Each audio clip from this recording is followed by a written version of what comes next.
आणि आता राज्यातील शेतकऱ्यांसाठी एक महत्त्वाची आणि आनंदाची बातमी. राज्यामध्ये कर्जमाफीच्या पहिल्या टप्प्यात पात्र शेतकऱ्यांच्या कर्ज खात्यांवर 5,029 कोटी रुपये जमा झालेत. मुख्यमंत्री देवेंद्र फडणवीस यांनी एका क्लिकद्वारे निधी हस्तांतरित केलाय. आधार प्रमाणीकरण पूर्ण झालेल्या शेतकऱ्यांनाच याचा लाभ देण्यात येणार आहे. शेतकऱ्यांसाठी एक अतिशय महत्त्वाची माहिती समोर आली आहे, त्यामुळे सर्वांनी हा व्हिडिओ शेवटपर्यंत नक्की पहा. पुण्यश्लोक अहिल्यादेवी होळकर शेतकरी कर्जमुक्ती योजनेअंतर्गत कर्जमाफीचा पहिला हप्ता वितरित केला असून मुख्यमंत्री देवेंद्र फडणवीस यांनी याबाबत अधिकृत माहिती देताना सांगितले की पहिल्या टप्प्यात 6,22,207 पात्र शेतकऱ्यांच्या कर्ज खात्यामध्ये एकूण 5,029 कोटी रक्कम जमा करण्यात आली असून महत्वाची बाब म्हणजे ही रक्कम शेतकऱ्यांच्या संबंधित बँकेतील कर्ज खात्यात थेट समायोजित करण्यात आली आहे. तर सरकारच्या माहितीनुसार उर्वरित पात्र शेतकऱ्यांनाही टप्प्याटप्प्याने या योजनेचा लाभ दिला जाणार आहे. 1,40,000 शेतकरी कर्जमाफीमध्ये अपात्र ठरले असून पात्र शेतकऱ्यांच्या खात्यात 2 दिवसांमध्ये रक्कम जमा होणार. पुण्यश्लोक अहिल्यादेवी होळकर कर्जमुक्ती योजनेमध्ये प्राप्तिकर भरणाऱ्या 94,000 आणि अन्य कारणांसाठी 46,000 असे 1,40,000 शेतकरी अपात्र ठरले आहेत. कर्जमाफीच्या यादीमध्ये नाव आले, मात्र ई-केवायसी मुळे घोडे अडले. जालना जिल्ह्यामध्ये 1,07,505 शेतकरी पात्र ठरले असून 78,000 शेतकऱ्यांचे आधार प्रमाणीकरण नाही, तर मोफत असूनही केवायसी करण्यासाठी मागत आहेत पैसे. तर कधी सर्व्हर डाऊन तर कधी बायोमेट्रिक जोडेना. नद्या धोक्याच्या पातळीवरती तर दरडी कोसळून महामार्ग बंद. उत्तराखंडामध्ये पूरस्थिती कायम असून बद्रीनाथ मार्ग ठप्प, तर भाविक अडकले. तसेच शाळांना सुट्टी देण्यात आली असून उत्तर प्रदेशात 6 जणांचा मृत्यू, तर केरळमध्ये पूरस्थिती कायम. कुणबी प्रमाणपत्र देऊन तेच रद्द करण्याचा सरकारचा कट. अंतरवाली सोसायटीमध्ये पत्रकार परिषद घेत मनोज जरांगे पाटील यांनी केला आरोप, तर गरज पडल्यास 29 ऑगस्ट पासून पुन्हा आंदोलन करण्याचा दिला इशारा. मराठवाड्यात 6 महिन्यात 465 शेतकऱ्यांनी केल्या आत्महत्या, तर संभाजीनगरमध्ये सर्वाधिक 109, तर आतापर्यंत 215 कुटुंबांनाच मिळाली मदत.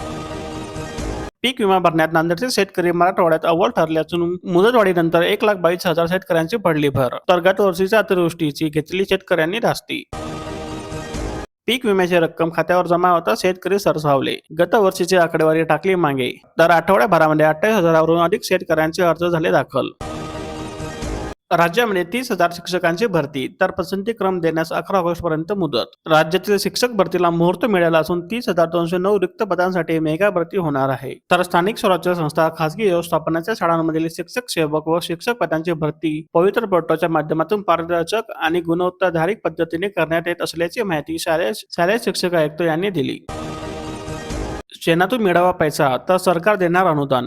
गोवर्धनमधून शेतकऱ्यांना कमाईची मोठी संधी, तर 23,000 कोटींच्या योजनेला मंत्रिमंडळाने मंजुरी दिली असून शेण, शेतीतील अवशेष व ओल्या कचऱ्यापासून बायोगॅस निर्मितीला प्रोत्साहन.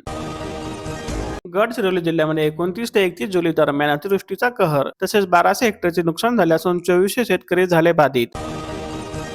शेतकऱ्यांच्या तोंडाचा घास हिरावला, तर कृषीच्या 14 अधिकाऱ्यांवरती बडगा. निविष्ठा योजनेमधील घोटाळा भोवळा असून राज्य सरकारकडून करण्यात आली मोठी कारवाई. महावितरणाला रिक्त पदांचा शॉर्ट सर्किट लागला असून कर्मचाऱ्यांवरती ताण, तर महत्वाचे पदे रिक्त असून वीज प्रश्न मांडायचा कुठे, वीज ग्राहकांचा सवाल.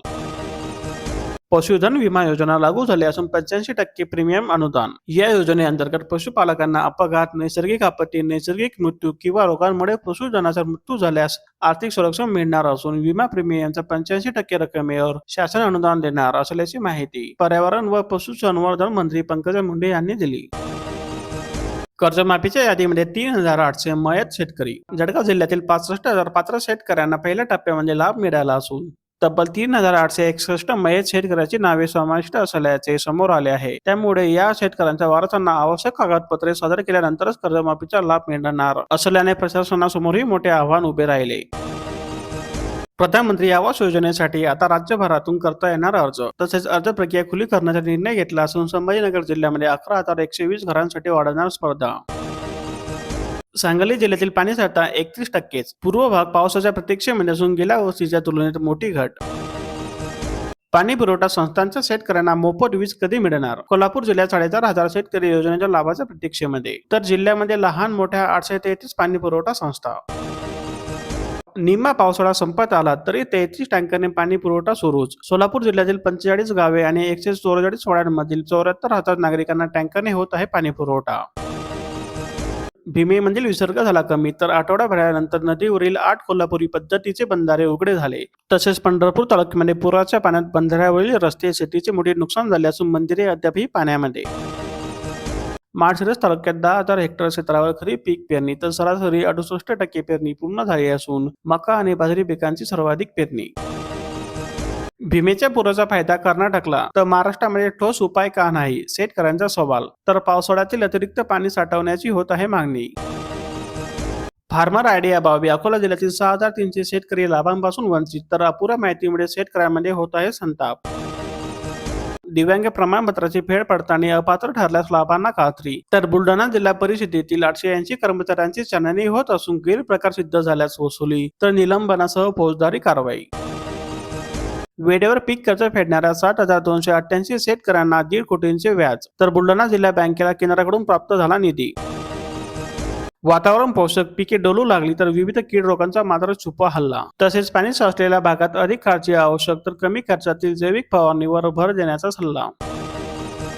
हुकुमीच्या सोयाबीनच्या मुळाशी घाला, तर नियंत्रणासाठी प्रभावी उपाययोजनेची गरज, तर पाणी साचलेल्या भागात बुरशीजन्य रोगांचा धोका असून व्यवस्थापन महत्वाचे, तर निंबोडी अर्काचा वापर फायदेशीर.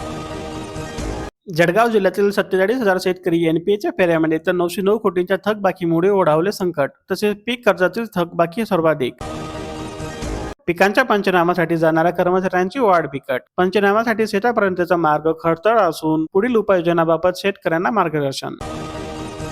पावसाची उघड आणि खतांचा भोदड, मक्याच्या उत्पादनावरती मात्र प्रश्नचिन्ह निर्माण होत असून चिंतेचे सावट, तर वाढती मजुरी, महागलेल्या खतामुळे उत्पादन घटण्याची शक्यता. लासलगाव बाजार समितीमध्ये टोमॅटो खरेदी विक्रीला सुरुवात झाली असून 350 रुपये प्रति कॅरेट प्रमाणे दर.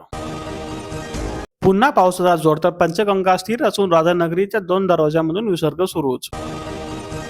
नाथसागरही भरले, चिंतेचे ढग विरले, धरणाचे दरवाजे 2 फुटाने उघडले. दिलासादायक पाऊस, तर बंपर पिकाची आशा. खरीप हंगामामध्ये सेलू तालुक्यातील 63,000 हेक्टरवरील पिकांसाठी पोषक वातावरण, तर कापूस आणि सोयाबीन पिकांना फायदा. गल्ले बोरगावात सोयाबीन, कपासी, मका पिकांवर रोगाचा प्रादुर्भाव झाला असून फवारणी रखडल्याने शेतकऱ्यांना उत्पादन घटण्याची भीती, तर सततच्या पावसाने वाढ कुठली. पीएम आवास योजनेची प्रत्यक्ष यादी ग्रामसभेत अंतिम करा, शासनाचे निर्देश, तर सीईओने दिल्या बीडीओंना सूचना. तसेच पात्र लाभार्थी वंचित राहणार नाही याची दक्षता घ्या.